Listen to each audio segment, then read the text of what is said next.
Unacademy's YouTube channel for IELTS. And as always, I am back with another video that helps you prepare better for the IELTS test. Now, this particular video is part 3 of a 6 videos series that will help you understand idioms, learn and understand idioms that could help you score higher on the speaking test, right? The objective is to score a band 9. That being said, what we need to target is understanding when to use each of these so that you don't just randomly use these, right? I've seen a lot of students who feel that if you can memorize a few words, a few idioms, a few collocations, you will automatically push yourself towards a band 9 score. That is truly not how it works, right? So we have already covered 10 idioms in the previous 2 lessons that have been done in the series, and on both videos I have emphasized on the exact same point that guys, focus more on developing your language more than just memorizing a few words. You will not score high by doing so. You can score a band 8 even higher without using a single idiom. Then at the same time you could use 100 idioms and not score a decent band score. Reason? It's not just your ability to use idioms or vocabulary that helps you score high. It's the whole language put together, right? So always focus on that.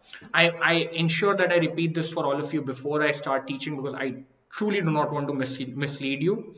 I would love to see all of you score the desired band score in one go. That being said, how do you improve your language? How do you ensure that you score well in one go? You join me on my course. You join me on Unacademy Plus, where I offer... One second. I recommend that you join me on Unacademy Plus, right? Where I offer structured, scheduled courses to help you prepare for the IELTS test.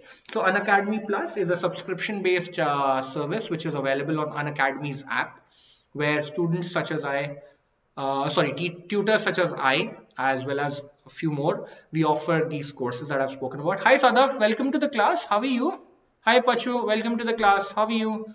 So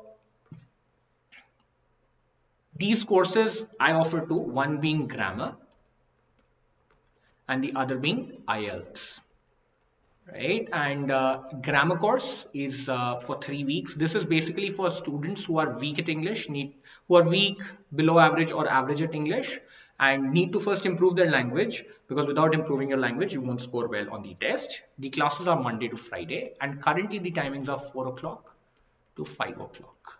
And then there is the IELTS course, which is again for 3 weeks, is Monday to Friday, and the classes are from 5:30 to 6:30 at the moment. So this is how those courses are scheduled. Sadaf, as of now, not really. I'm just, as I said, my courses are circular, right? So they keep repeating the same thing. But when are you planning to take the test? I think you're ready to take the test now. So guys, for a month to subscribe to this service, you pay 2,700. And for 3 months, you pay 6,600. But you use my code Manil Live and you get a 10% discount, and this drops to 2,430 for a month and 6,000 for 3 months, right? So anyways, I'll come back to this and I'll discuss this in detail later, but for now let's focus on the idioms. That is what we are here to learn. Sadaf, do let me know what's the date you're finally deciding on, and otherwise also, even if the course is being repeated, make sure that you come and join me, right? Usko miss mat karo. अभी है कि नहीं? अभी subscription खत्म हो गई है कि अभी सब्सक्रिप्शन चल रही है?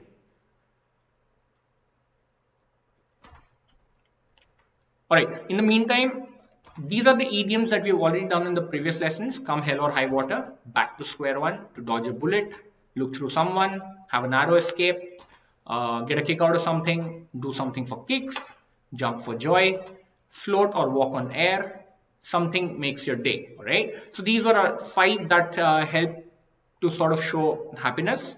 Now we're going to discuss 5 idioms that sort of help you relay anger, unhappiness, or irritation. All right. So the very first one that we are looking at is to drive someone up the wall. Now, what does it mean? Now, you're not literally driving somebody up the wall, right? But that being said,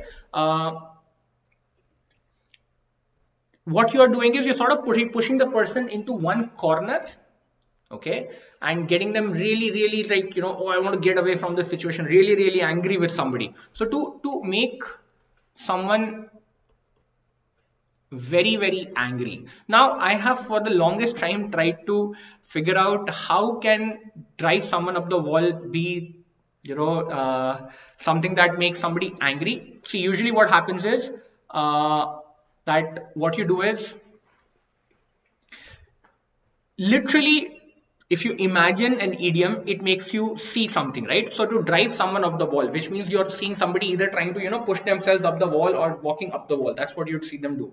Now ideally that is something that you'd see in a horror movie, but of course that is not what we're looking at over here, right? The only thing I used to always imagine that to drive someone up the wall means to make somebody escape, run away from a situation. But there are idioms which over time they change meaning. Okay, they change meaning, and it turns out that this one in certain cases could also mean to make someone really, really bored. All right, so this one makes more sense to me. All right, to make someone really, really bored. But I guess with time the meaning changed and the usage changed, and it went from bored to angry. Okay, so how to use it in a sentence?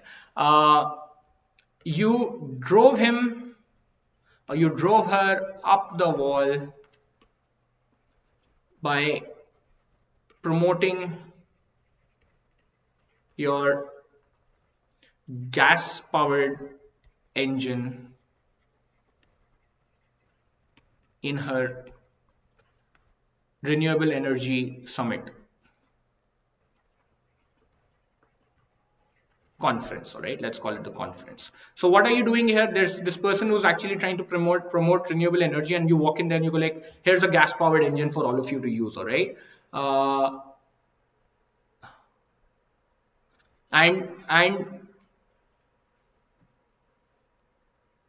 and this person is now very, very angry that you did so. Okay, I'm sorry, Pachu, I started reading your comment. Look, it is up to you. I mean, everything helps. If it helps you learn a little more English, it helps you. It's as simple as that. But if you're thinking I'll memorize stuff off there and then probably try and use it in the test, that probably won't. Okay. Now, using it for the second meaning, which is really, really bored. You drove everyone up the wall with your never-ending narration of your recent vacation. All right, so which means that you went on for so long talking about the same thing that people got bored of it. All right, so that is the other way of using it. Moving on to the next one, which is to rub someone up the wrong way. Now this one has a very so this is literally how you see it. Okay, to rub someone up the wrong way. Let's say there's somebody standing in front of you and you're standing somewhere and somebody would come just start rubbing you without your permission, or probably in a way that irritates you. What would it do to you? You'd be angry, right? You'd be seriously angry. So this particular idiom says exactly what you see, to get somebody really angry, and that is what it means, to make someone very, very angry. And or it could also mean annoyed. Okay, usually what happens is this.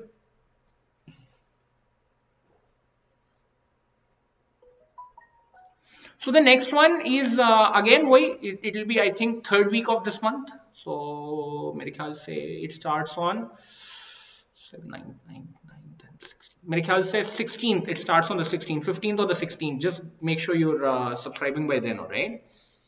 His jokes drove me up the wall. Yeah, so if they got you bored, they drove you up the wall. To make someone very, very angry or annoyed, right? So something like this is very particular. This particular idiom is used in the office context very commonly, right? For example, you've already rubbed your boss the wrong way by being late to the meeting. So now your boss probably is not showing it. Okay, so when you rub somebody up the wrong way, you don't necessarily, that person doesn't necessarily show that he's angry or annoyed with you instantly, but that's something that's already been noted.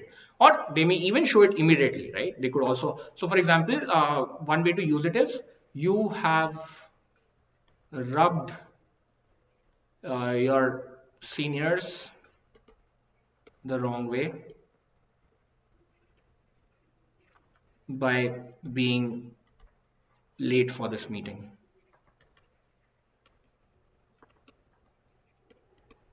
Or you could also be, sorry, uh,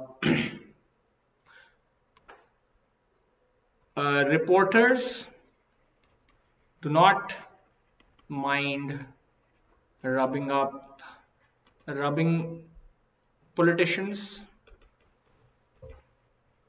the wrong way to get, sorry, to get spicy bites, to not spicy, I guess that's the wrong word, to get them to make stupid comments. I don't know, something like that. Right? So basically, they're getting the politicians so annoyed that this person, uh, get this person to do something. You get this person so annoyed that this person starts saying something stupid. Oh, thank you so much, Sadaf. I really appreciate that. All right, the next one, ruffle someone's feathers. What does this one mean? Again, to say or do something that annoys a person. Right? So, again, nahi, disturb, nahi. Are you saying that disturb is one of the meaning for to ruffle someone's feathers?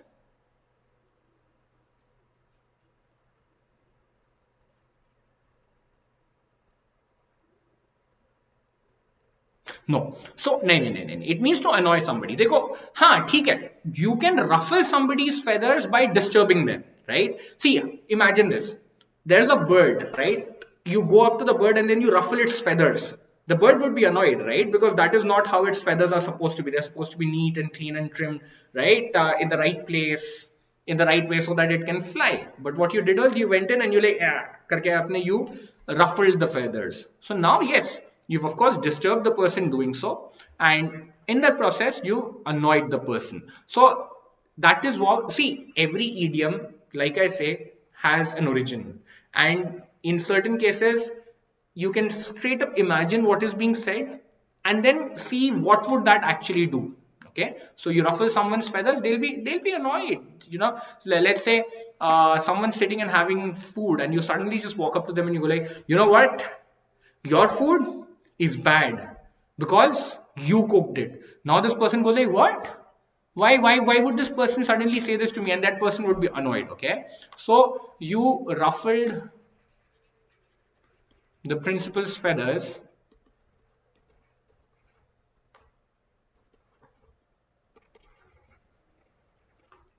by quoting the by singing Hindi songs on stage. I mean, I don't know if that should ruffle anyone's feathers, but yeah, hey, nonetheless, I'm just giving you an example here. Maybe, there are a lot of principals who are like, oh, in my school, you only speak in English. So even if you're singing a song, please translate it first, right? I mean, I had one of those principals. So yeah, so you ruffled the principal's feathers by singing Hindi songs on the stage. So you got the principal very annoyed. Or I think Big Boss contestants constantly ruffle each other's feathers just to get the kicks out of it.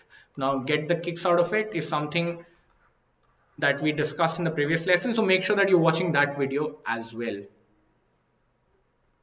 Yes, they are. Yes, Pachu, they are indeed. Either not angry or bored. Bored was just the first one, right? The others are angry or annoyed. Okay. Release the cat amongst the pigeons. I'm sure this one you've heard a lot, right? So this is to say something that annoys or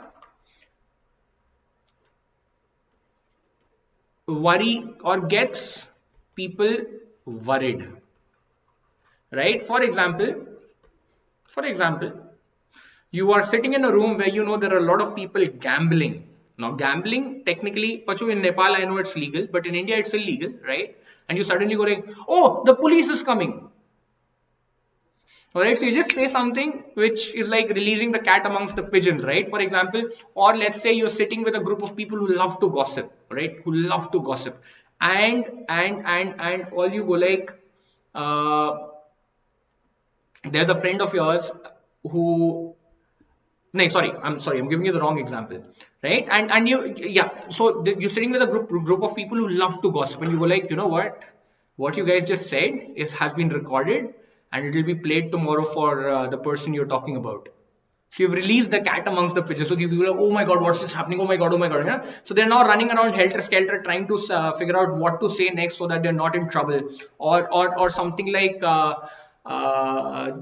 three, four people got together to cook a very large meal for you, and you suddenly go like, this, the roti is not fresh. They're like, what? We worked so hard for this guy, and this person's like, oh, the roti is not fresh. Get out of our kitchen, get out of our party. We don't want to cook for you anymore. So that is what it means to release the cat amongst the pigeons. So it's like, consider this. There are pigeons happily feeding on the grain or whatever you've given them to feed, to eat, and suddenly you let a pigeon or you let a cat loose amongst them, right? So how would it affect them? That is what it means to release the cat among the pigeons. So Australia sure loved to release the cat among the pigeons, and we know this because each time they saw Indian openers, they brought Brett Lee to bowl. Yep. So that is how they created. No, that is not how you use it, Pachu. No, not at all. In the speaking test, most of the students release the cat among the pigeons. Why? How did it get the? No, no, no, no. You did not understand it right. It means to say something that gets people all worried or annoyed. How would you release cat among the pigeon in the speaking test? You can't do so, all right? All right. Coming to the last one, give someone a piece of your mind. To sort of this means to tell someone how angry you are with them. Now this one is very interesting. It's not like here is a piece. So yes, you always say something like, here is a piece of my mind.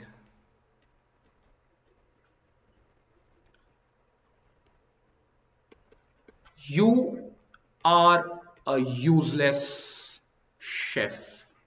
Okay, or you definitely gave that person a piece of your mind by screaming at her in the middle of the party. All right, so that is how, so which means you're very clearly letting a person know how angry you are with them. So that is how you use this particular idiom. So the 5 idioms you've learned today is: give someone a piece of your mind, release the cat among the pigeons, ruffle someone's feathers, rub someone up the wrong way, and drive someone up the wall. Now once again, I'm reminding all of you guys, use idioms if and only if you're 100% sure about what you're saying, because if you use a wrong idiom, you could change the meaning of your sentence altogether, and if you are already scoring very well, you might end up losing your band score. I keep saying this time and again, you can score a band 8 on speaking without using a single idiom. So don't get greedy and try to score a band 9 and in the process use some idioms which you're not sure about and end up scoring a band 5 or a band 6, all right? So yes, using idioms is a way to get to band 9. But to get to band 9, first you need to be a band 8. All right, always remember that. And how do you do so? You do so by first improving your English. How do you improve your English? You improve your English by joining me on Unacademy Plus, where I actually teach you English through proper structured courses. Sadaf, I'll definitely see you in one of the courses, right? For those of you who haven't already subscribed to Unacademy Plus, do so. I keep saying this time and again. Please do not show up at the test underprepared. If you're already very good at English, go for it. No doubt about it. But if you're not, look, now if you're not sure about your English, make sure you're getting some good guidance, improving your language before you show up for the test. Now guys, this is part 3 of 6 videos. So there are 3 more to come, 2 tomorrow, 1 day after. Make sure you're joining all of those, right? Until then, keep practicing your English, not your mock tests, all right? And remember, for IELTS, keep it simple and stick to the basics. Goodbye.